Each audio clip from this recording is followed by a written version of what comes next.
Capítulo 6, Gálatas capítulo 6,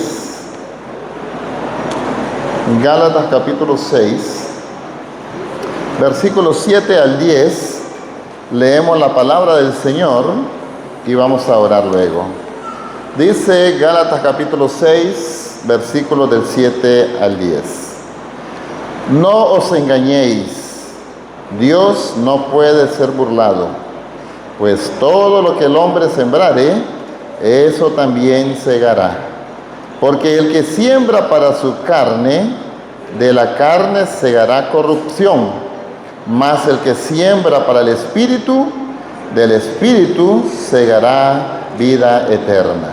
No nos cansemos, pues, de hacer bien, porque a su tiempo segaremos si no desmayamos. Padre, muchas gracias por tu palabra, por tenerla con nosotros, por poderla estudiar, por poderla predicar también, Señor. Yo te ruego, Señor, que prepares nuestra mente y nuestro corazón para escucharte en esta mañana. Señor, exhortanos, ayúdanos a que podamos corregir lo que tengamos que corregir, y todo, Señor, a la luz de lo que tu palabra nos manda. Te ruego esto, mi Dios, en el nombre de Jesús. Amén. Muy bien. El pasaje en general tiene un llamamiento doble. Tiene dos cosas que el Señor espera que nosotros estemos haciendo. Versículo 7 dice que no nos engañemos, en primer lugar. Y luego lo otro que quiere el Señor decirnos es que no nos cansemos de hacer lo bueno. Y en medio de estos dos llamados que el Señor hace para con nosotros, hay un pasaje precioso que tiene algunas cosas muy importantes. Hoy lo conocemos eso como la ley de la siembra y de la cosecha. Y antes de seguir lo que estamos teniendo en la pantalla, algunas cositas sobre lo que en este pasaje tenemos. Ya lo hemos leído, se llama la ley de la siembra y la cosecha. Como es una ley, no es una suposición, ni una tesis, ni una teoría, ni nada por el estilo, sino que es algo que sí o sí se cumple siempre. La ley de la siembra y de la cosecha. Ahora, el pasaje nos presenta, por un lugar, dos tipos de semillas. Una buena y la otra, ¿cómo, hermanos? Mala. El pasaje nos presenta dos tipos de sembradores, uno carnal y otro espiritual. El pasaje nos presenta dos tipos de terreno, se siembra en el espíritu o se siembra en la carne. Y el pasaje nos habla de dos resultados, de dos cosechas: corrupción por un lado y por otro lado vida eterna, dice la palabra del Señor. Entonces, es bueno que reconozcamos que este pasaje, especialmente Pablo lo escribe a los hermanos de la iglesia en Galacia. Si usted mira el versículo 6, el capítulo 6, perdón, en el versículo 1, comienza exactamente eso, mencionándolos, nombrándolos y diciendo hermanos. Le está hablando a una comunidad de creyentes. ¿Qué significa esto, mis hermanos? Significa que dentro de nosotros, en este momento, hay esos dos tipos de sembradores entre nosotros, imagínense. Hay sembradores carnales y sembradores espirituales.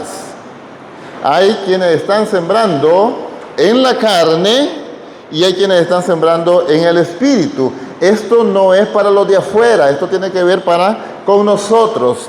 ¿Qué es lo que estamos sembrando? ¿Qué es lo que nosotros estamos haciendo? De tal manera de que, para comenzar, todos los que aquí estamos, o somos sembradores carnales o somos sembradores espirituales. Y es bueno recordar lo siguiente también. Antes de conocer al Señor, usted y yo sembrábamos continuamente, permanentemente, 24/7, los 365 días del año, sembrábamos para la carne. Sembrábamos siempre para la carne. Y yo no sé pues cuál fue tu experiencia de conversión, a los cuántos años veniste a conocer al Señor como tu único y suficiente Salvador, pero antes de que llegara ese momento, durante todo ese tiempo en tu vida, vos y yo vivimos sembrando solamente para la carne. ¿Por qué digo esto y por qué hacemos énfasis en esto? Porque de alguna manera nosotros nos acostumbramos y nos habituamos y nos deleitamos también con sembrar en la carne, en sembrar para la carne. Pero a partir de la experiencia de conversión, dice el apóstol Pablo en Efesios capítulo 1, versículos 12 al 14, de que recibimos al Espíritu Santo y a partir de ese momento, obteniendo el Espíritu Santo, ya podemos dejar de sembrar solamente para la carne y podemos constituirnos en ser sembradores para el Espíritu. Y es exactamente eso el contexto de lo que el apóstol Pablo está hablando en el capítulo 6 de Gálatas. En el capítulo 5, recuerde, a partir del versículo 19, habla de los dos antagónicos que tenemos en la palabra, las obras de la carne y la obra del Espíritu. Y dice, nosotros dedicamos buen tiempo a estudiar el fruto del Espíritu, ¿recuerdan? Dedicamos buen tiempo, estuvimos estudiando cada uno de ellos. En algunos casos dedicamos dos sermones para hablar de cada uno de este fruto del Espíritu, pero no nos hemos detenido a revisar los frutos o las obras de la carne. Pero ahí están. Y sin lugar a duda, el Señor no quiso que solamente nos enfocáramos en el fruto del Espíritu, porque incluso las obras de la carne anteceden a lo que es la descripción del fruto del Espíritu. Y entonces dice en el versículo 19, y manifiestas son las obras de la carne. Cuando estamos hablando de sembrar en la carne, entonces tiene que ver con todo lo que el apóstol Pablo escribió acá en este pasaje. Entonces dice que las obras de la carne son adulterio, fornicación, inmundicia, lascivia, idolatría, hechicería, enemistades, pleitos, celos, iras, contiendas, disensiones, herejías, envidias, homicidios, borracheras, orgías y cosas semejantes a estas, acerca de las cuales os amonesto, como ya los he dicho antes, que los que practican tales cosas no, dice, heredarán el reino de los cielos. Entonces, sembrar en la carne es lo que nosotros hacíamos constantemente, 24/7, antes de venir a conocer a Jesucristo como nuestro único y suficiente Salvador. Pero a partir del momento que el Señor viene a nuestras vidas, podemos comenzar a sembrar en el Espíritu. Ahora, quiero decirle también lo siguiente. Este pasaje ha sido usado y mal interpretado y distorsionado para promover lo que se conoce como la teología de la prosperidad. Y entonces, para la teología de la prosperidad, la ley de la siembra y la cosecha tiene que ver con que dame tus diezmos, dame tu salario, dame tu carro, dame tu esto, y Dios te va a dar el doble y vas a ser bendecido, y todas las cosas que enmarcan lo que es el tema de la teología de la prosperidad. Pero este pasaje va lejos de todo eso que se promueve a través de este tipo de corriente, a través de esta teología. Ahora, algo más que quiero mencionar antes de que entremos a ver los pasajes, es de que existen 7 principios de la ley de la siembra y de la cosecha.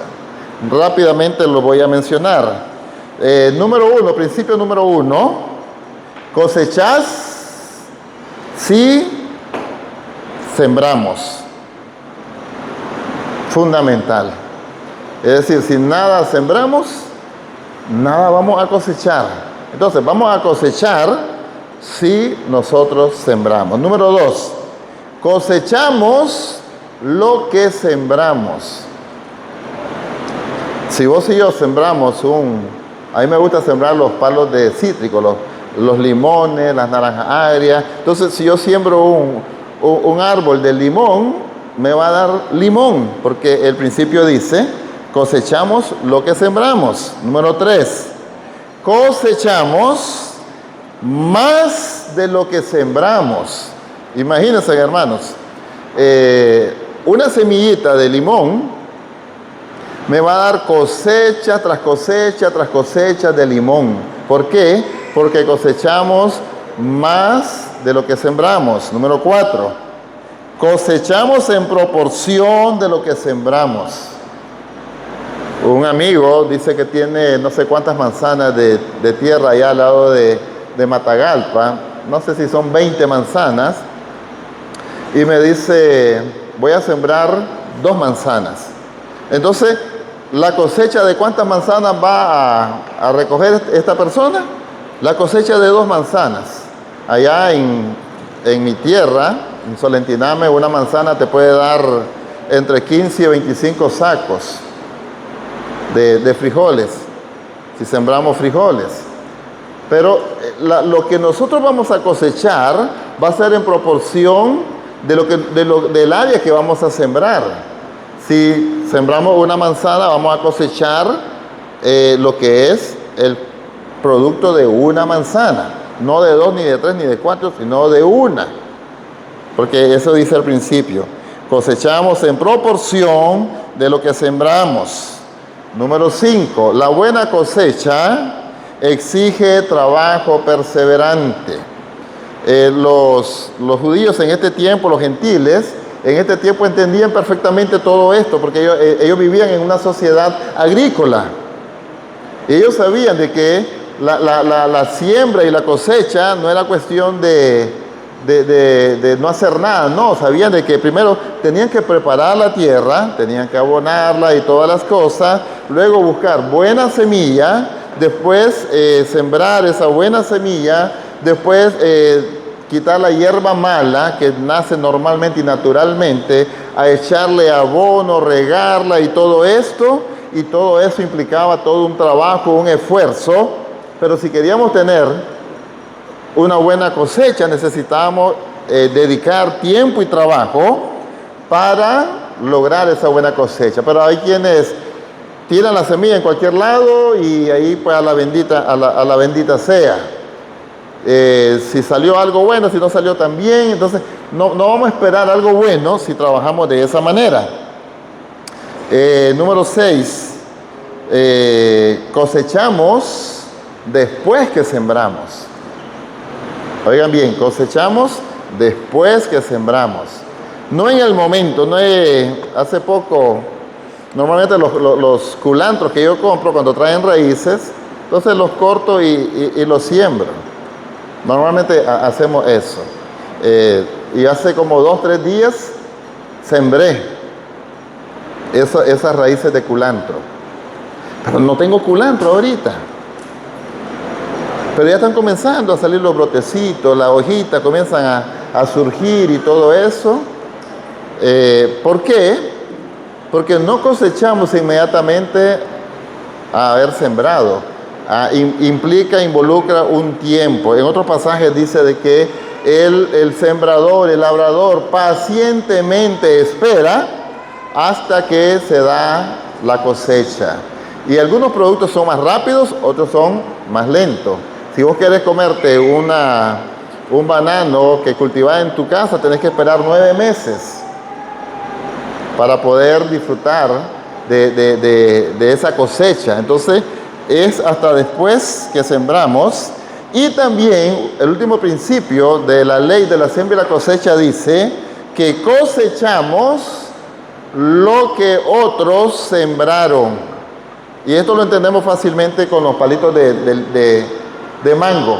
¿Quiénes sembraron esos palos de mango? ¿Quiénes lo sembraron? ¿Ah? Ya estaban. ¿Y cuánto hemos comido de esos mangos? Bueno, en todo. Hasta hemos sido golpeados por los mangos cuando han caído y todo eso. Porque también de repente, cuando compramos una casa o una propiedad y de repente hallamos árboles frutales, y aunque nosotros no los sembramos, venimos y los aprovechamos. Así que estos son 7 principios fundamentales de la ley de la siembra y la cosecha. Ahora quiero conectarme con la pantalla.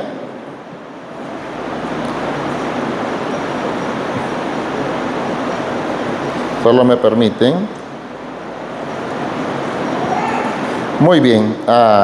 El Señor dio estos principios, especialmente esta ley en las Escrituras, con una doble función. Por un lado, advertirnos. Es una ley, lo que sembramos, cosechamos. Entonces, si estamos sembrando cosas malas, es una advertencia. Esta es la parte negativa. Pero por otro lado, positivamente, alentarnos, ¿no? Y como dice el pasaje en la parte final, no nos cansemos, porque va a haber una cosecha. Si estamos sembrando el fruto correcto, en el terreno correcto, con la condición correcta para nuestras vidas. Así que tenemos que tomar en cuenta que estos principios nos ayudan a pensar en 2 cosas. Nos ayudan a pensar como una advertencia, tomarlo en cuenta como una advertencia o como palabras alentadoras que podemos nosotros seguir cultivando. Como les dije, el pasaje tiene 4 principios que nos quiere enseñar. En primer lugar, habla de que en el pasaje tenemos una exhortación y una advertencia. Y la exhortación tiene que ver con lo siguiente, Gálatas capítulo 6, versículo 7. No os engañéis. No nos engañemos, dice la palabra del Señor. Tengamos mucho cuidado de engañarnos. Esta primera exhortación es un verbo, en el original está en voz pasiva. Está en voz pasiva. ¿Y por qué decimos esto? ¿Qué queremos explicar? Bueno, los verbos en voz activa significa de que el sujeto realiza la acción. Los verbos en voz pasiva significa de que al sujeto le realizan la acción. Y entonces, ¿qué es lo que está diciendo el texto? Bueno, no nos dejemos engañar. Tengamos mucho cuidado. Pablo le está hablando a los hermanos en Galacia, en la iglesia de Galacia. Hermanos que comenzaron en el espíritu y estaban terminando en la carne. Hermanos que comenzaron con su fe en el Señor y de repente estaban coqueteando con las obras de la carne. Y entonces allí habían maestros que no estaban enseñando las cosas correctamente, que no estaban enseñando los principios correctamente. Y entonces Pablo dice, no se dejen engañar. Y hay algo más. Muchas veces, las mentiras que nos dicen son como miel a nuestro paladar, nos gustan y van a ser más recibidas, más aceptadas que las verdades que nos puedan estar enseñando. Y solamente como ejemplo, Adán y Eva, allá en el Edén, antes del capítulo 3, en un estado de perfección, en un estado de pureza, en un estado de que tenían la relación correcta y perfecta con Dios. ¿El Señor los instruyó, sí o no? Dios mismo fue el maestro que en el Edén les instruyó con la verdad de que no comieran del fruto del árbol. Pero en el capítulo 3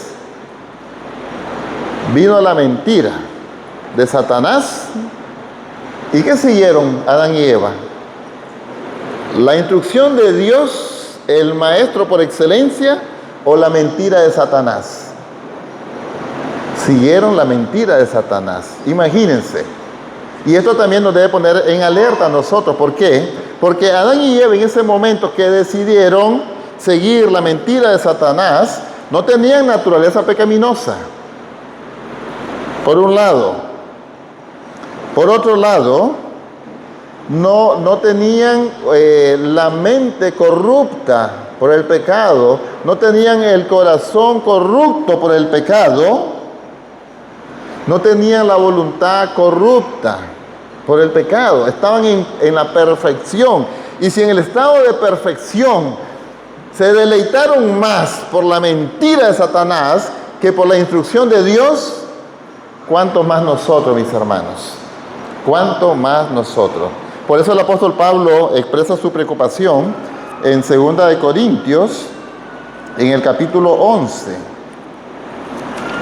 En el capítulo 11, en el versículo 3, dice de la siguiente manera: pero temo que como la serpiente con su astucia engañó a Eva, vuestros sentidos sean de alguna manera extraviados de la sincera fidelidad a Cristo. Ese es el temor del apóstol Pablo, y ese es un temor latente hoy en día, que nosotros podamos ser engañados con las mentiras que escuchamos a cada rato, a diario, por todos lados, e incluso muchas veces en las iglesias cristianas. Y entonces Pablo dice: no nos engañemos, no se engañen. Volviendo a Gálatas capítulo 6, versículo 7, no os engañéis, dice. Tengamos mucho cuidado. Pero para que nosotros no seamos engañados fácilmente, necesitamos estar asidos, arraigados, fundamentados en la palabra de Dios. Pero si vos y yo no leemos la palabra, si vos y yo no estamos memorizando la palabra, si a vos y a mí no nos gusta escuchar mensajes de la palabra, vamos a ser presa fácil de cualquier persona que elocuentemente diga cosas, y nos vamos a ir tras ella. Es la exhortación del apóstol Pablo en 2 Corintios, en 2 Timoteo capítulo 4. Vendrá tiempo cuando no sufrirá la sana doctrina, sino que dice: se amontonarán personas que querrán escuchar cosas interesantes para alimentar su persona. No nos engañemos, no os engañéis. Necesitamos estar alertas, atentos. Necesitamos estudiar la palabra, leer la palabra, a pensar en la palabra, y a, como dijo el apóstol Pablo a los hermanos en Colosa: la palabra de Cristo more en vosotros, ¿cómo dice? Abundantemente. Y cuando eso ocurre en la vida de nosotros, entonces no nos engañan fácilmente. No vamos a ser presa fácil, hermanos. Necesitamos prepararnos. Estamos en tiempos difíciles, en tiempos de apostasía, en tiempos de que a lo bueno se le llama malo y a lo malo se le llama bueno. Y por eso necesitamos estar bien cimentados en la palabra del Señor. Si hay algo que la Iglesia Primer Templo Bíblico ha disfrutado en su historia, ha sido el hecho de que han habido hermanos y hermanas que han amado la palabra, que se han deleitado en la palabra, que han querido conocer la palabra. Y hoy en día no les voy a pedir que levanten las manos, pero tanto ahí arriba como aquí abajo hay muchos jóvenes y hermanos que están creciendo en el conocimiento de la palabra, porque están intencionalmente estudiando la palabra. Y cuando estamos firmes en la palabra, difícilmente vamos a ser movidos. No nos engañemos. Es la exhortación del apóstol Pablo para cada uno de nosotros. Lo otro que este consejo Pablo lo repite en Corintios, en 1 Corintios capítulo 6, versículo 9, y dice: ¿no sabéis que los injustos no heredarán el reino de Dios? No erréis, dice, y ese no erréis, una vez más, no se engañen, no sean ingenuos, no erréis, ni los fornicarios, ni los idólatras, ni los adúlteros, ni los afeminados, ni los que se echan con varones, dice que tienen parte con el Señor. Y también 1 Corintios capítulo 15, versículo 33, dice: no erréis, las malas conversaciones corrompen las buenas costumbres. No nos dejemos engañar, no seamos ingenuos. No es que no me va a pasar nada a mí, no es que yo lo tengo todo bajo control. No nos equivoquemos, no nos engañemos a nosotros mismos. Hay muchas cosas que vos y yo sabemos que no son correctas, que no son buenas. Y aunque vos estés creyendo, pensando y justificando que eso no te hace daño y no es nada malo, no son cosas que te edifican y por lo tanto no son cosas que el Señor quiere que vos estés frecuentando en tu vida como hijo de Dios. El autoengaño es lo peor que nos puede pasar. Alguien decía: no hay peor ciego que el que no quiere ver. Y muchas veces nosotros tenemos y vivimos con este tipo de problema, engañándonos a nosotros mismos. Y esto es un problema que debemos de tomarlo muy en cuenta. No os engañéis. Es una orden, no es una sugerencia. Es una orden que el Señor nos da y nos dice que no nos dejemos engañar fácilmente, y nos dice también de que no nos estemos autoengañando nosotros mismos. Y luego dice, sigue diciendo el texto: Dios no puede ser burlado. Probablemente vos y yo creemos que podemos engañar a nuestros padres, como de repente lo hicimos muchas veces. Probablemente nosotros creemos que podemos engañar a las autoridades de nuestra iglesia, al pastor, a los ancianos, los oficiales, etcétera, a los hermanos también. Nosotros creemos que los podemos engañar, y hay muchas maneras de hacer esto. Muchas veces con el pecado oculto creemos de que, o a veces pensamos, o para ilustrarlo mejor, creemos de que el pecado es algo que lo podemos agarrar, hacer un hoyo y meterlo ahí, enterrarlo para que nadie se dé cuenta. Pero no nos olvidemos que nuestros pecados ocultos aquí en la tierra, como dijo alguien, son anunciados con parlantes allá en los cielos. Es decir, no hay nada oculto acá en la tierra que el Señor no lo sepa. Y dice: Dios no puede ser burlado. No hay manera que nos burlemos de Dios. No hay manera de que hagamos quedar mal a Dios. No podemos bajo ninguna circunstancia creer o atrevernos a engañar a Dios. Dios, dice el texto literalmente, Dios no puede ser burlado. A Dios no lo vamos a engañar. Probablemente engañas a tu esposa, a tus padres, probablemente engañas al pastor, a los oficiales, a los ancianos, pero a Dios no. Dios no puede ser burlado. La sociedad cree que engaña a Dios, aprobando leyes que van en contra de la palabra de Dios. Y la sociedad cree que se está burlando de Dios. Dicen de que para lo del mundial, y luego quedó como algo muy popular, surgió en Colombia el Cristo Salsero. Y era un Cristo que andaba ahí en el mundial, es decir, vestido como el Cristo de Hollywood que nos han presentado, ¿no? Con la bata blanca, el pelo largo y todo eso.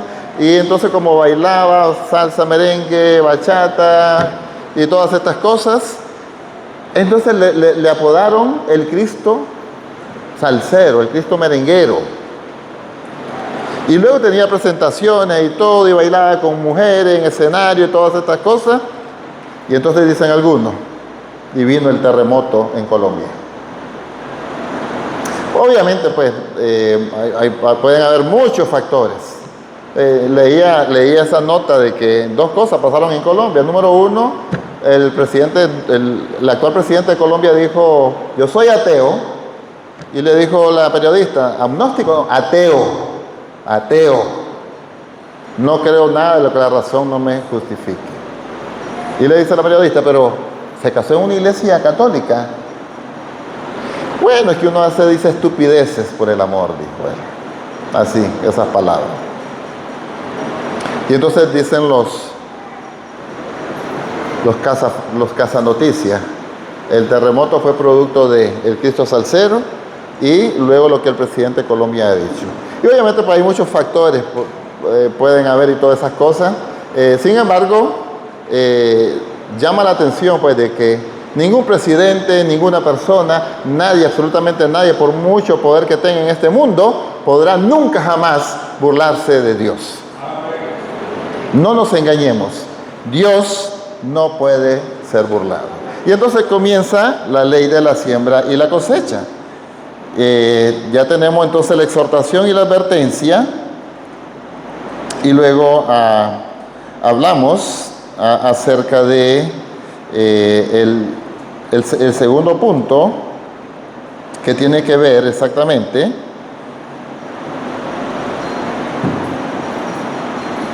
solo me permiten las decisiones que demanda esta ley de la siembra y la cosecha. Y entonces dice que todo lo que el hombre sembrare, eso también segará. Y luego dice, el versículo 8, el que siembra para su carne, de su carne segará corrupción, mas el que siembra para el Espíritu, del Espíritu segará vida eterna. Entonces habla del dilema y la decisión que vos y yo tenemos que tomar cada día. Sembrar para la carne o sembrar para el Espíritu. Como cristianos, nosotros podemos sembrar en estos dos terrenos y con estas dos actitudes. Pero también vamos a cosechar conforme a lo que nosotros hemos sembrado. No nos engañemos. Hay una excepción a esta ley, para ser sinceros. La ley dice, lo que uno siembra, eso cosecha. Sembrás odio, ¿qué vas a cosechar? Odio. Dice un pasaje allá en Oseas, capítulo 8, versículo 7, porque sembraron viento, y entonces torbellinos segarán. Si sembras tormentas, vas a cosechar huracanes. Entonces, lo que nosotros sembramos, eso es lo que nosotros vamos a cosechar. Pero les digo, hay una excepción a eso. Como pueden haber muchas excepciones en muchos casos, pero en este caso recuerdan la historia de Job. ¿Qué sembró Job? ¿Qué sembró Job? Bueno, dice la Biblia, Job capítulo 1, los primeros versículos, de que Job era perfecto, recto, temeroso de Dios, apartado del mal. Eso sembró una vida íntegra, una vida que estaba agradando a Dios sobre todas las cosas. ¿Y qué pasó en la vida de Job? Sus bienes lo perdió, su familia la perdió, sus hijos murieron, su esposa le dijo, maldice a Dios y muérete. Sus amigos le dijeron, mira, yo no he conocido en el mundo una persona que pase lo que pase, así por así, andas en pecado, le dijeron. Probablemente estaban pensando ellos en la ley de la siembra y la cosecha. Entonces, hay ciertas excepciones a esta ley. Y no podemos andar juzgando y determinando de que el hermano está pasando esto porque eso fue lo que sembró. Porque también hay excepciones. Pero por lo general, lo que nosotros sembramos, eso vamos a cosechar. Tenemos que tomar una decisión, dice el apóstol Pablo, versículo 8. Sembrar para la carne o sembrar para el espíritu. Y cuando sembramos para la carne, ya leímos las obras de la carne. Si estamos sembrando odio, si estamos sembrando resentimiento, si estamos sembrando todas esas cosas de la carne, exactamente eso es lo que vamos a cosechar. Porque así está determinado conforme a esta ley. No hay manera de que podamos pensar en que las cosas van a suceder de una manera diferente. Sembras un árbol de limón, pues vas a cosechar limones. Sembras papaya, vas a cosechar papayas. Lo que nosotros sembremos, eso es lo que exactamente nosotros vamos a cosechar. Miren lo que antecede a esta sección en el versículo 6. Miren cómo dice acá la palabra. Dice, el que es enseñado en la palabra. ¿Quién es el que es enseñado en la palabra? ¿Quién sería, hermanos? Todos nosotros, todos los que estamos aquí, ¿hemos sido enseñados en la palabra, sí o no? Dios ha usado maestros, predicadores, pastores, etcétera, para que se nos enseñe la palabra. Y entonces dice, el que es enseñado en la palabra, haga partícipe de toda cosa buena al que lo instruye, que nos dice eso. Entonces, esto también es la ley de dar y recibir. Entonces, yo doy, yo recibo. Yo recibo, yo doy. Es la ley de dar y recibir. Muchas veces, como dicen popularmente, muchas veces nos gusta mucho zambenga, zambenga y zambenga y zambenga, pero no nos gusta zambá, el dar. Nosotros como cristianos estamos llamados a ser altruistas, a compartir, a dar, a medida que nosotros podamos, que son los que vienen en la parte final de este pasaje. Muy bien, lo número 3 que tenemos en el texto, hay un llamado a la perseverancia. Y dice entonces, el versículo 9, no nos cansemos pues de hacer bien, porque a su tiempo segaremos si no desmayamos. Entonces, si ustedes se fijan, Pablo comienza y nos dice, nos da una exhortación y una advertencia. No nos engañemos, Dios no puede ser burlado, lo que el hombre siembra, eso cosecha. Luego nos da el dilema, ¿dónde vas a sembrar o dónde estás sembrando? Si estás sembrando en la carne o estás sembrando en el espíritu, ¿dónde querés seguir sembrando? ¿Dónde vas a sembrar? Y luego viene el apóstol Pablo y nos hace un llamado a la perseverancia para que sembremos en el lugar correcto, con el corazón correcto, la semilla correcta, en el terreno correcto. Y dice, no nos cansemos pues de hacer bien, porque a su tiempo segaremos si no desmayamos. Hermanos, hacer el bien cansa, ¿sí o no? Hacer el bien cansa. Y muchas veces nos cansamos, muchas veces nos decepcionamos y muchas veces no queremos seguir haciendo el bien porque es cansado. Y muchas veces decimos, es que ya estoy cansado que me miren la cara de tonto. Ya estoy cansado que me den vuelta. Ya estoy cansado de que estén jugando conmigo. Ya no más. Hasta aquí llega, usando para el ejemplo mi propio nombre, hasta aquí llega el Roberto tonto. Hasta aquí nomás. Pero la Biblia nos dice, no nos cansemos. No nos cansemos de hacer el bien. No nos cansemos de dar ray, por ejemplo, los que tenemos vehículos. No importa si el hermano que le diste ray después dijo, si supiera dónde me dejó en mero solazo, en la calle y... No nos cansemos. No nos cansemos de compartir algo con alguien. Mira lo poquito que me dio, no importa. No nos cansemos. Hermano, yo creo de que usted y yo hemos visto esta ley muy práctica en la vida de cada uno de nosotros. Yo creo que en alguna ocasión le conté, conocí a una persona por medio de una amistad y me pidió que la llevara a tal lado, que la llevara a tal lado, que la llevara a tal lado y hasta la invitamos a la casa, teníamos el cumpleaños de alguien, ella llegó y participó y todas estas cosas. Y entonces, antes de irse, ella vive en México, en un estado, ya está mi alarma, hermano, ya pasó el tiempo, en un estado de esos buenos de México. Y entonces ella me dice, ya sabe, tiene mi casa a la orden. Cuando usted quiera llegar, ahí lo esperamos con los brazos abiertos y todo. Pero yo decía, ¿cuándo voy a viajar a México? Y peor, a ese estado y estar con ellos y todo eso. Eso no va a pasar, decía yo. Yo decía, bueno, muchas gracias, hermano. Pero saben, estando en México, mi hija dice, papá, necesito ir a ese estado y no conozco a nadie ni nada. ¿Y qué puede hacer usted por mí? Me acordé de la hermana, de esta persona. No es hermana, es agnóstica.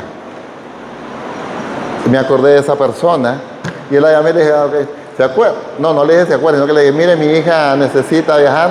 Y ella me dice, aquí tiene las puertas abiertas, no hay ningún problema, aquí tiene casa, comida, transporte y todo.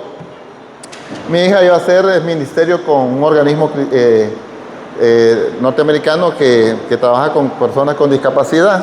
Tiene la política de que cada uno se financia su viaje, pagan el hotel, la comida, y aparte de pagar el vuelo, hotel, comida y todo, tiene que dar para comprar silla de ruedas y cosas que van a usar. Entonces, pues mi hija no podía hacer todo eso, ni siquiera estar en el hotel, entonces necesitaba a alguien.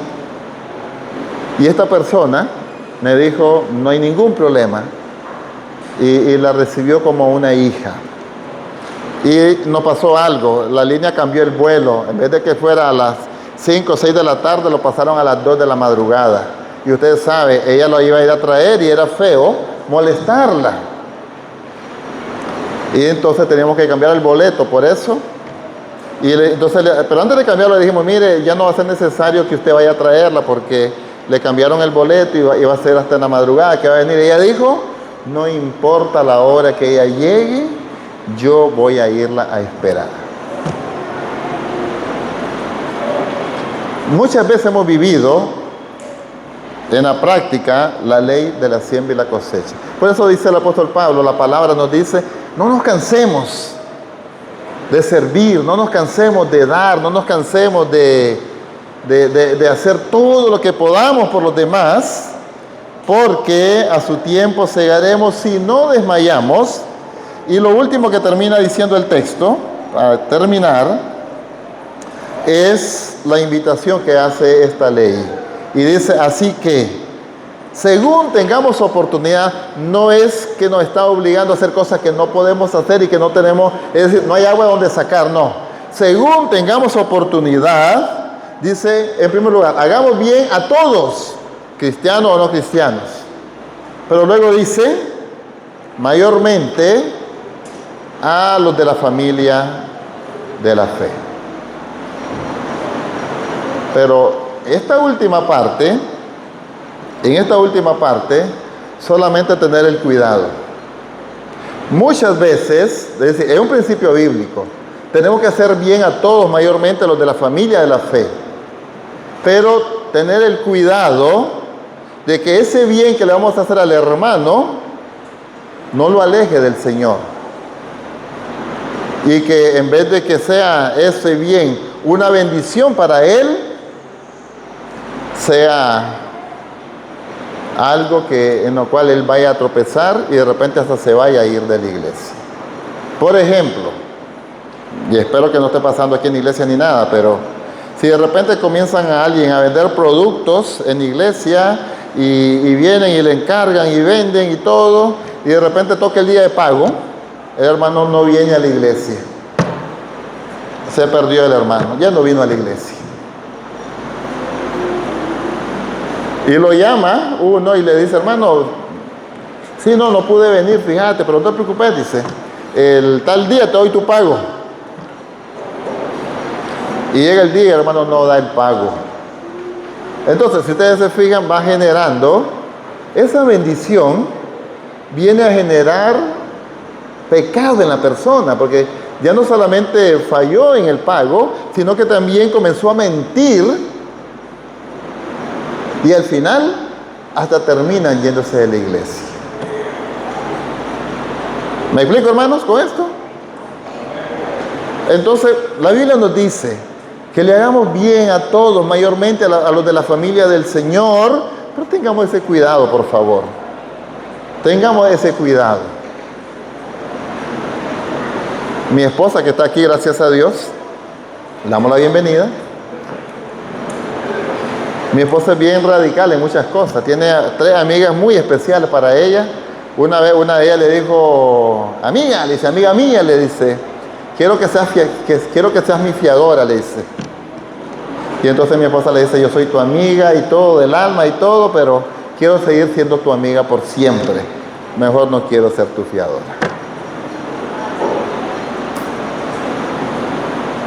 Tengamos ese cuidado. Hermanos, la ley de la siembra y la cosecha, no nos olvidemos, es una ley. Se cumple siempre. Lo que nosotros sembramos, eso vamos a cosechar. Antes solo sembramos para la carne, pero ahora podemos sembrar para el espíritu. Y el llamado del Señor es a que sembremos la buena semilla con un buen corazón para que podamos tener esa bendición de parte del Señor. Y dice finalmente, cuando tengamos oportunidad, no la desaprovechemos. Sirvámonos los unos a los otros. Dios nos siga bendiciendo, hermanos.